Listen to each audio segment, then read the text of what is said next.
ये हमारे लिए और सब क्षेत्रवासियों के लिए बड़े सौभाग्य की बात है। जैसे मैं हर समय हर बार यही कहता हूँ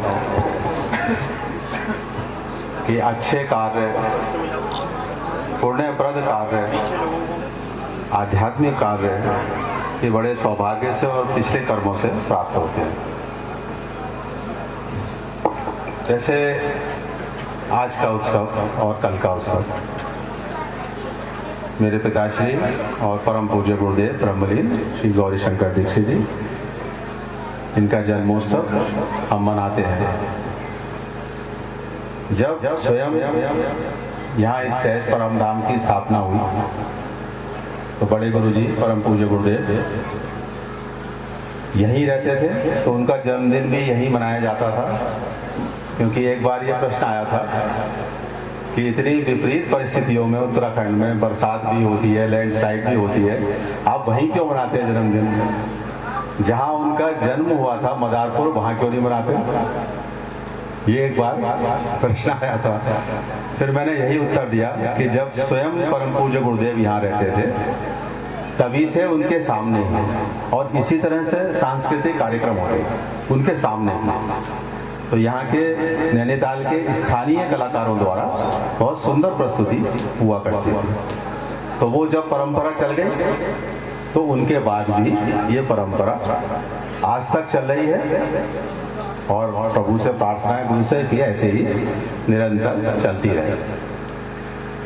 सबसे अच्छी बात जो पिताश्री की और गुरुश्री की रही कि जैसे हमारे सनातन धर्म में दोनों मार्ग हैं, दो मार्ग हैं। एक विरक्ति मार्ग है कि हम बिल्कुल विरक्त होकर और एक परमात्मा को प्राप्त करने के लक्ष्य से कहीं चले जाएं। लेकिन उसके साथ हमेशा परम पूज्य गुरुदेव यही कहा करते थे कि अगर विरक्त होके जाओगे भी तो शर्त यह है कि जिस उद्देश्य के लिए जा रहे हो वही उद्देश्य पूरा करना।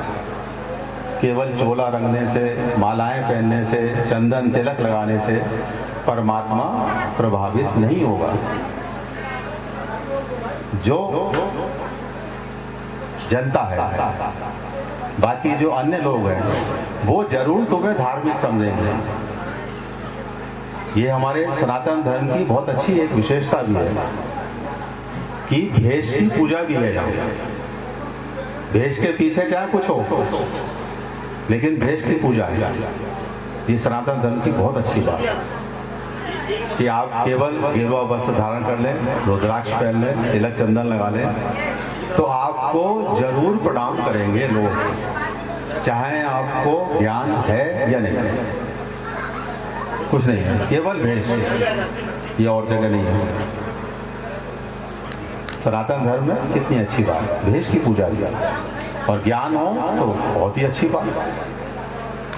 लेकिन जो भेष हमारे ऋषि मुनि धारण करते थे उसके पीछे भी वैज्ञानिक करते थे, और आवश्यकताओं को कम करने की इच्छा थी ताकि अधिक से अधिक समय हम आध्यात्मिक प्रगति के लिए दें और भगवान के लिए। इसलिए बिना सिली धोती पहनते थे, सिली हुई भी नहीं, बिना सिली धोती, ताकि कम से कम समय लगे धोने में, कुछ करने में। तो संग्रह को मना किया गया था, तो वो विरक्ति मार्ग हो गया।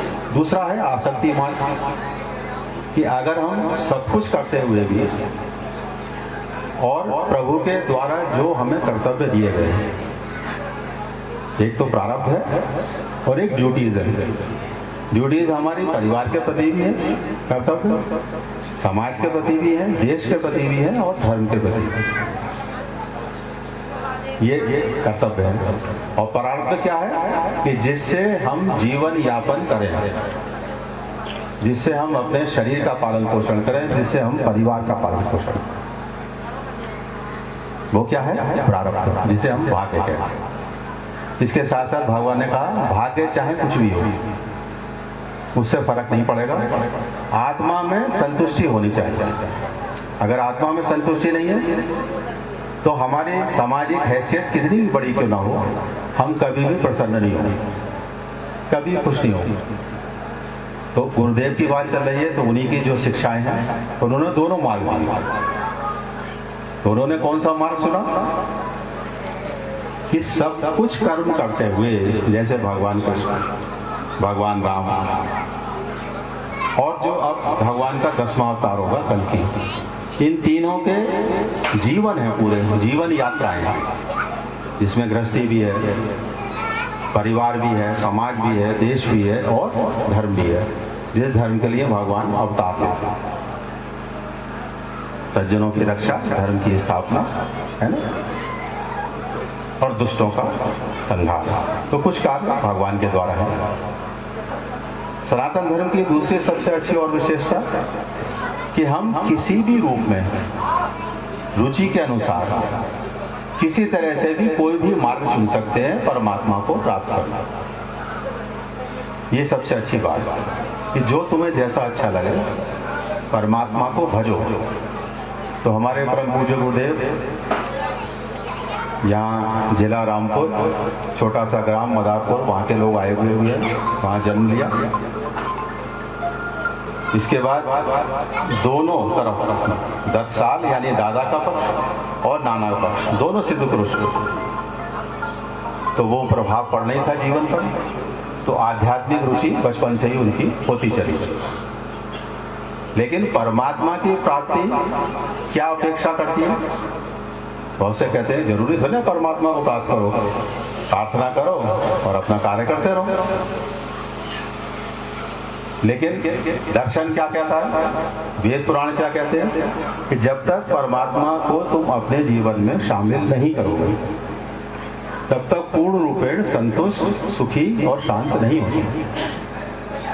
कहीं ना कहीं तुम असंतुष्ट रहोगे। इसलिए वो तत्व को भी अपने जीवन में शामिल करो। एक सिलेबस की तरह मेरा गुरुजी के साथ ही था, सुनता रहता था, कुछ सुख करवाता था, जहाँ भी उनको सुनाते थे मैं बैठ जाता। तो बहुत सी बातें तो वैसे ही याद हो गई। तो अगर उनका जीवन चरित्र को अनुसरण करोगे जो मैं बता रहा हूँ, तो परमात्मा भी मिल जाएगा और ये जीवन भी सही हो जाएगा। उन्होंने ये सिद्ध करके दिखा दिया कि परमात्मा जब अपने अंदर ही है तो बाहर नहीं मिलेगा। यही गीता कह रही है, प्रजा हाथी यदा कामान सर्वान पार्थ मनोगता आत्मनेव आत्मना तुष्टा स्थित प्रज्ञस्तद उच्यते।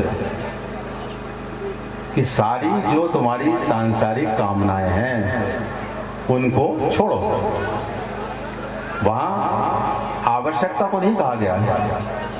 कई बार इसका हम अर्थ ये भी लगा देते हैं कि शायद हम आवश्यकताएं भी हटा दें। आवश्यकता नहीं, कामना वो कि पहनने के लिए हमारे पास पर्याप्त है, भोजन के लिए भी पर्याप्त है, लेकिन अतिरिक्त की इच्छा है कि और हो जाए, वो क्या हुई? कामना।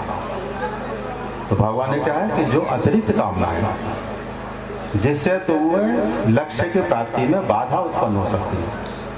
तो पहले ही जैसे सिद्ध हो गया कि जब तक परमात्मा को अपने जीवन में शामिल नहीं करोगे तब तक सुख, शांति, संतुष्टि, आनंद नहीं मिलेगा, संतोष भी नहीं मिलेगा।